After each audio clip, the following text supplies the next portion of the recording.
শ্যামাচরণ ত্রিপুরা থেকে শুরু করে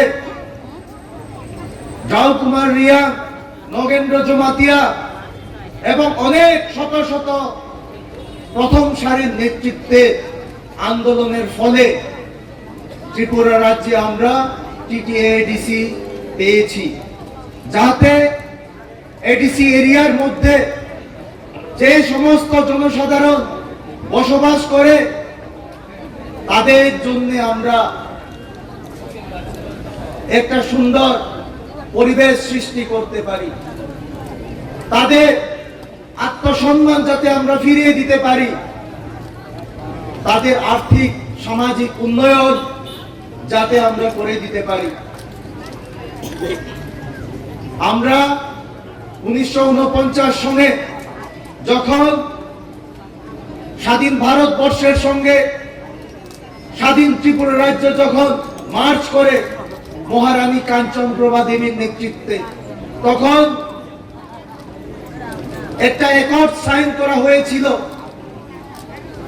আমাদের রাজমাতা কাঞ্চনপ্রভা দেবী এবং ভারত সরকারের যারা নেতৃত্ব ছিলেন তাদের মধ্যে এখানে লেখা ছিল ত্রিপুরা রাজ্যের মধ্যে যারা বসবাস করেন তাদের আর্থিক সামাজিক উন্নয়ন করতে হবে, তাদেরকে ডেভেলপমেন্ট করতে হবে, তাদেরকে বিভিন্ন সুযোগ সুবিধা দিয়ে তাদের উন্নয়ন করতে হবে। কিন্তু দেখা যায় ভারতের সঙ্গে যুক্ত হওয়ার পরেও ত্রিপুরা রাজ্যের মধ্যে যেখানে জনজাতি অধ্যুষিত এলাকা, সেখানে আর্থিক সামাজিকের কোনো উন্নয়ন হয়নি বন্ধুরা। বিভিন্ন ভাবে আমাদের জনসাধারণ পিছিয়ে থেকে যায়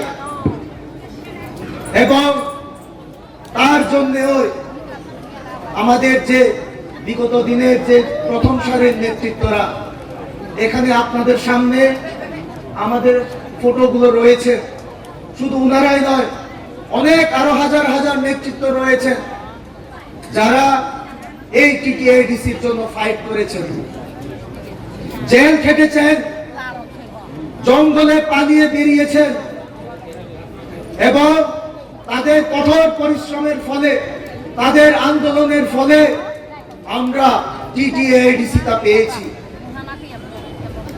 কিন্তু তারপরেও বলতে হয়, আজকে আমাদের 43 বছর পূর্ণ হওয়ার পরেও আমরা যে আশা আকাঙ্ক্ষা নিয়ে টিটিএডিসি গঠন করেছিলাম, সেই আশা আকাঙ্ক্ষা এখনো পূরণ আমরা সম্পূর্ণভাবে করতে পারিনি বন্ধুরা।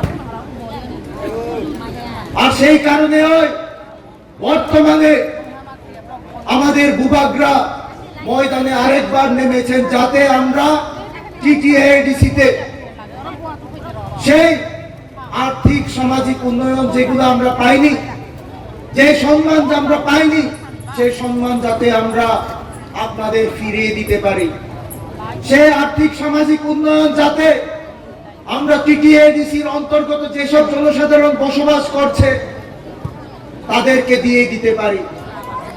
আর তার জন্য বুবাগরা মাঠে ময়দান থেকে শুরু করে কোর্ট কাছারি থেকে শুরু করে সবখানে ফাইট করছেন এবং আমার দৃঢ় বিশ্বাস, আপনারা যদি, আপনাদের সহযোগিতা যদি থাকে, আপনারা যদি বুবাগরার সঙ্গে দাঁড়িয়ে থাকেন, আমরা অবশ্যই যে অধিকারগুলো আমরা বিগত দিনে পাইনি, টিটিএডিসি পাওয়ার পরেও সেই অধিকারগুলো আমরা বুবাগরার নেতৃত্বে অবশ্যই আদায় করতে পারবো। কিন্তু তার জন্য আপনাদেরও একটা দায়িত্ব রয়েছে, একটা কর্তব্য রয়েছে, একটা কাজ রয়েছে। সেই কাজ হচ্ছে গিয়ে আমরা যারা টিটিএডিসির মধ্যে একসঙ্গে বসবাস করছি, চাকমা, ত্রিপুরা, রিয়া, বাঙালি ভাইরা যারা রয়েছেন, মাইনরিটি ভাইরা যারা রয়েছেন, আমাদের সকলকে একত্রিত হয়ে থাকতে হবে, ইউনাইট হয়ে থাকতে হবে, থানচা হয়ে থাকতে হবে। চাকমা দিয়ে যদি আমরা বলি একজোড়া হয়ে থাকতে হবে। আর যদি আমরা এই নীতি মেনে চলে থাকতে পারি, তাহলে বন্ধুরা অবশ্যই আমরা টিটিএডিসিতেও আমাদের যে অধিকারগুলো ভূভাগরার নেতৃত্বে অবশ্যই আদায় করতে পারবো, আমার এটা দৃঢ় বিশ্বাস। এবং আপনাদের যে পরিশ্রম, আপনাদের যে পার্টির জন্য যে বিশ্বাস, আপনাদের যে ভূভাগরার প্রতি ভরসা, সেই জিনিসগুলো দেখে আমি নিশ্চিত হয়ে বলতে পারি যে আর বেশি দিন নেই বন্ধুরা, বেশি দূর নয়, আমরা টিটিএডিসিতে অবশ্যই ভূভাগরার নেতৃত্বে আমাদের সকল অংশের জনগণের অধিকার আমরা ফিরিয়ে দিতে পারবো বন্ধুরা। আমি আমার বক্তব্য আর দীর্ঘায়িত করব না, আমি এতটুকু বলে আপনাদেরকে আরেকবার অসংখ্য অসংখ্য ধন্যবাদ জানাই। আপনারা যে এই প্রচন্ড রোদের মাঝেও আজকে তিপ্রামথার উদ্যোগে সাব ডিভিশন লেভেলের যে টিটিএডিসি 43তম ফাউন্ডেশন ডে উদযাপন করতে এখানে উপস্থিত হয়েছেন, আপনাদের সকলকে আরেকটি বার অসংখ্য অসংখ্য ধন্যবাদ। যতন হামবাই পেটকুনরে জুজু, এতটুকু বলেই আমার সংক্ষিপ্ত বক্তব্য এখানে শেষ করছি। ভূভাগরা long live, Tipra Motha long leave.